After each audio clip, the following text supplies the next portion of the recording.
boy leading a horse, which is one detail of a painting that was never accomplished, where here we have a kind of study of that painting called The Watering Place, which was a painting done a little bit in the spirit of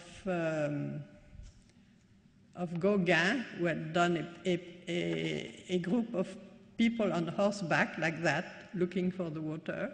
And there, what is interesting is that you have everything, the movements are so true, and the parallelism of the movement of the child and the horse, and you might see that there is no rope from the head of the horse to the child, and yet you see it, the rain. And so that's rather typical of Picasso already, that it makes you see things even if they are not there.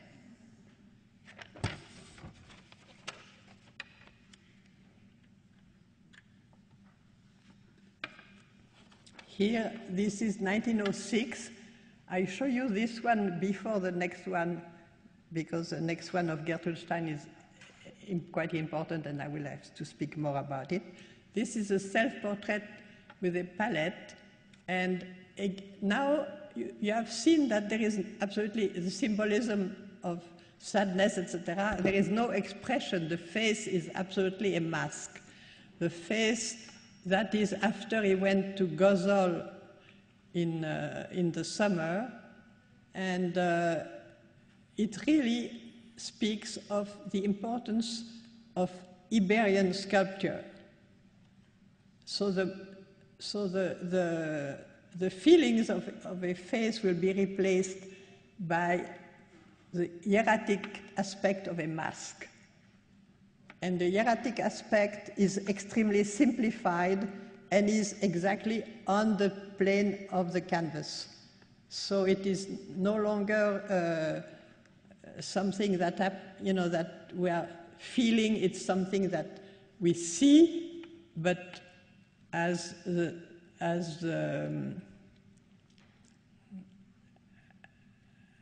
Kabbalist sentence goes, the eye listens and the ear sees. So there already there is complete silence. We can enter something more hieratic, something where the masks are going to be important to us directly for themselves. And you are going to see the next one. So this is a portrait of Gertrude Stein, which is, of course, very famous. First, because it's Gertrude Stein herself. Second, because usually Picasso did not work from nature, and there he had made Gertrude Stein sit quite a few times for him, but he was not satisfied with what he had done. And he went to Gozol, and when he came back, he finished the painting without Gertrude Stein. And when she saw the painting, and she said, "But I don't think I look exactly like that," he said, "You don't, but you will."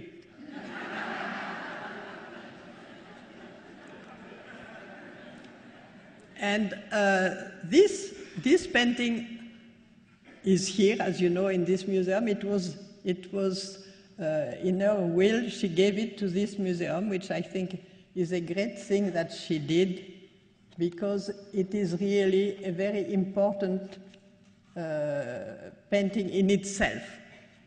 First of all, also the face is a bit of a mask. But in the face, as you can see, one eye is much larger. The eye that is closer to us is much larger than the other. And just making that difference between the two eyes makes them enter space and not be completely flat on the plane of the painting itself. Now, there is something very interesting I find in the hands. In the hands, that is her right hand falling down, is very fleshy, as you can see, and is so fleshy as to make us think ahead of time about the big, gigantic paintings of 1921. So this is, in a sense, the face is like the present of his Iberic period. The right hand is in the future, and the left hand looks exactly like a hand painted during the blue period, very, very sensitive, very emotional. And there, in a sense, is the strength of Picasso, who can speak different languages on the same surface and bring both the past, the present, and the future into the canvas.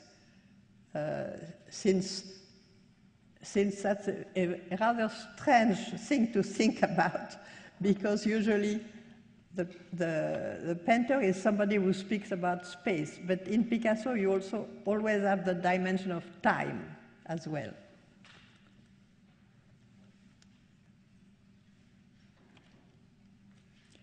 This is a study for the famous Demoiselle d'Avignon. The Demoiselle d'Avignon was done in 1907. And to begin with, there were not only the Demoiselle, you know, Avignon, it was not the city of Avignon in France, it was a street in one of the barrios in Barcelona, and it was a street where there were mostly prostitutes, so it was, in fact, the brothel of Avignon, and the young ladies in question were the girls who lived in that place. And so, at the beginning, in his own imagination, he thought there would be two visitors to those ladies, and one of the visitors would be a medical student holding a skull, always a symbol of death, and the other one a sailor, because of course Barcelona being on a harbor on the Mediterranean, the idea of bringing in the sailor is to symbolize the wanderer, the man who goes away and eventually comes back.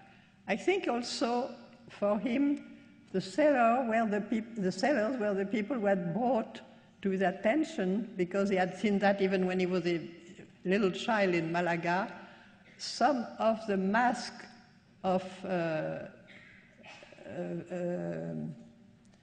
African art that they would bring back when they came back from some Western African place.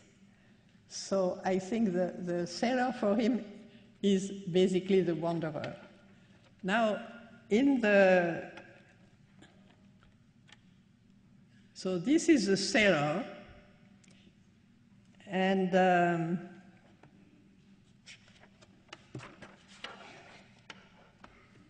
you see that the sailor, the features are not really humanized too much. It's really, again, very close to an African mask with shapes that are either convex or concave, and very schematic, so to speak. And it's mostly rhythmical.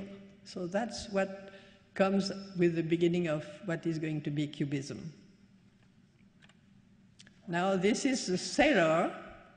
I show you those two figures because in the painting itself, they are going to disappear. And the sailor there, I was always astonished when I saw that image for the first time, because I thought it looked to me like a woman, because I thought she had a coil of hair at the top of her head. But Picasso explained to me that it was a Frisian cap that most sailors in Catalonia and Barcelona used to wear when they went at sea. So apparently this is the blue Frisian cap with that little thing on top.